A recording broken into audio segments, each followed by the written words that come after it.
After he has buried his wife, the elderly Abraham dispatches his servant to find a wife for his son, Isaac.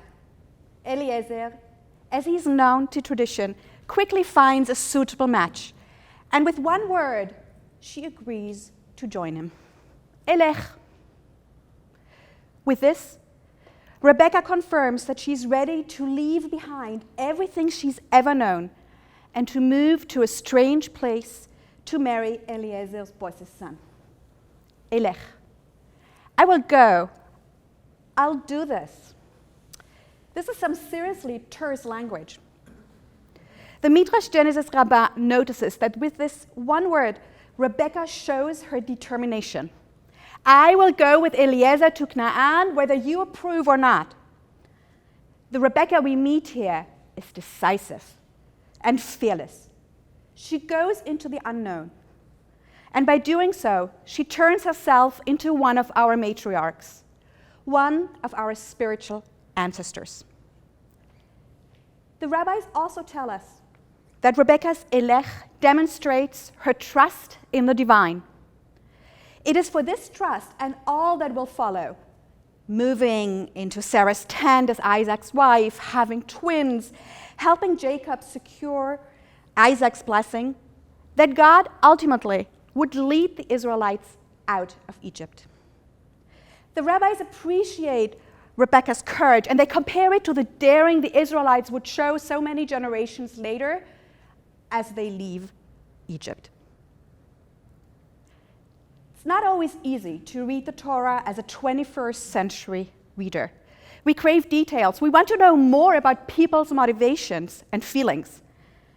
We don't hear, for example, why Rebecca offers water to Eliezer and his thirsty camels, or why she invites them to stay at her mother's house, or why she decides to leave home. In the Torah, individuals' backstories do not get much space. What matters is instead the story of the human encounters with God that they help tell. As the poet, literary scholar, and trans activist Joy Layden has pointed out, and I quote, "This terseness also gives individuals a radical freedom to transform themselves. And it is in that freedom that God becomes visible." Rebecca's Elech comes in response to her mother's and her brother's question of whether she wants to join Eliezer. Nikra la'na'ara v'nish'ala et fiha. Let us call the young woman. Let's ask her if she wants to go. I find it significant that the decision is hers alone. God is not involved.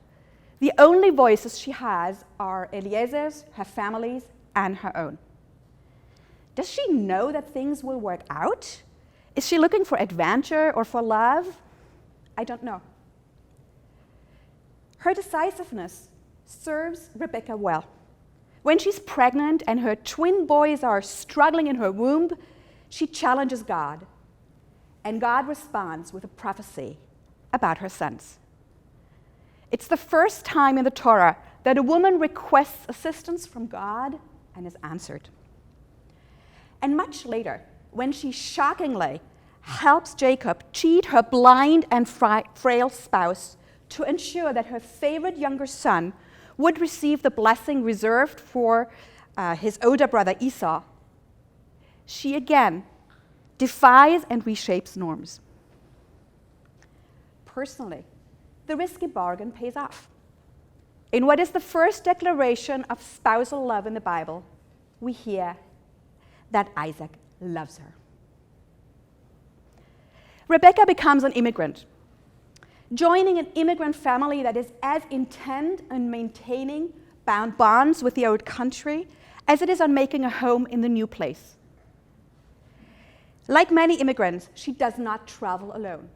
Both literally, her former nanny goes with her, and metaphorically, as she takes with her the matriarchal norms of her family. Her father, for example, seems ready to give her away. He fades into the background in the middle of the story, and it's her mother's decision to ask her that prevails. It is this dynamic that she takes with her as she leaves Beit Imah, her mother's household. Immigrants, Rebecca reminds us, they bring their own ideas with them. Some of these, with times, become ours, adding new strands to the fabric of our communities, making them stronger and richer and more resilient. Elech also appears in Ruth's famous declaration to join her mother-in-law, Naomi, after the men in the family have passed away. Do not urge me to leave you, to turn back and not follow you, says Ruth. Ki el asher telchi elech uva'asher talini alin, amech ami ve'elohaich Elohai. For wherever you go, I will go. Wherever you lodge, I will lodge. Your people shall be my people. Your God shall be my God. This is different from Rebecca's terse elech. It's a declaration of love and faith, and it's a kind of citizenship oath. Your people shall be my people, and your God my God.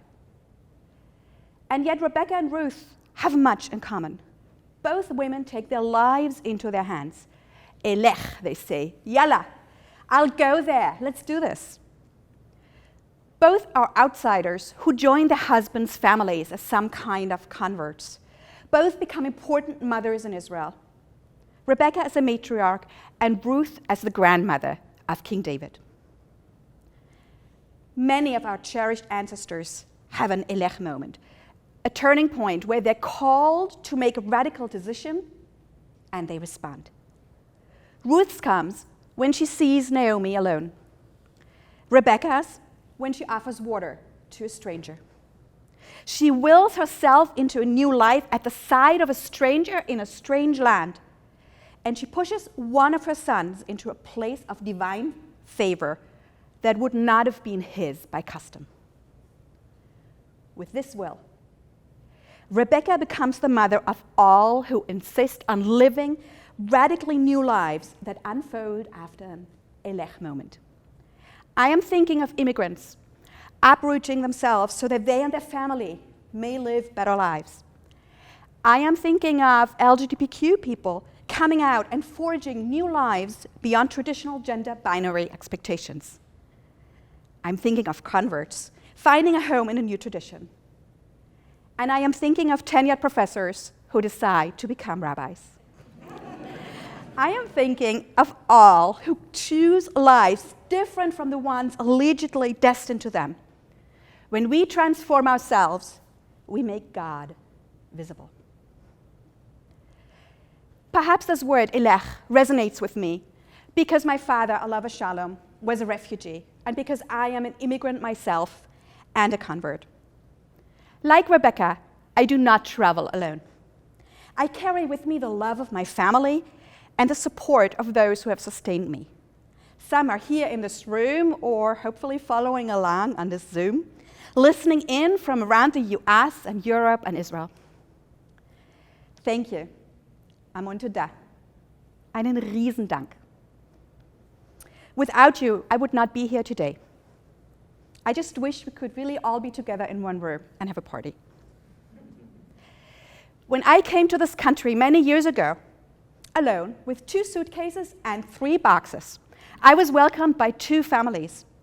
By Lisa and her mom, Natalie, of blessed memory, who made room for me in their hearts and at their table.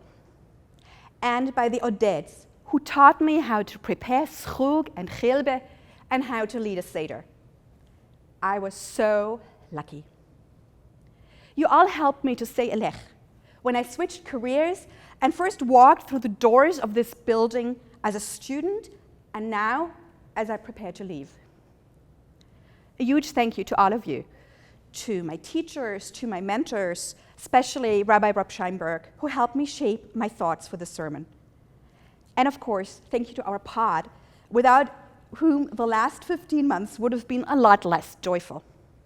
To my family, to Jeff and Asher, who remind me day after day that life and love matters. And I look at you here, my peers at the Jewish Theological Seminary, fellow student, beloved teachers, mentors, all who make this place work. many of us will soon embark on new chapters in our lives and new careers. And when we reach our elech moments, my prayer is that we too will go ahead into the unknown, remembering above all Rebecca's holy chutzpah and her kindness. And if we're lucky, like her, we help make God visible in the world. Kaddish Rabbanan. Kaddish Rabbanan, right? Kaddish Rabbanan? Yes, Kaddish Rabbanan.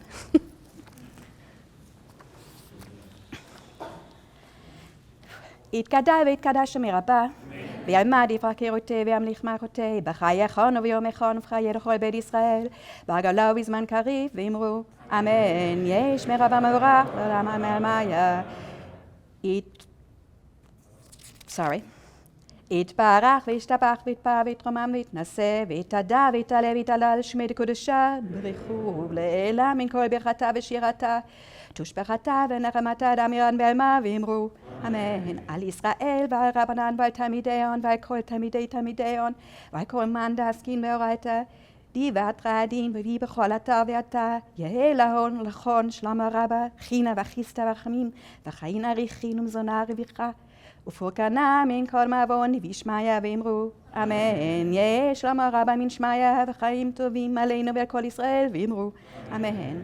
עושה שלום עממיו, וברחמיו יעשה שלום עלינו ועל כל ישראל ועל כל יושבי תבל, ואמרו אמן.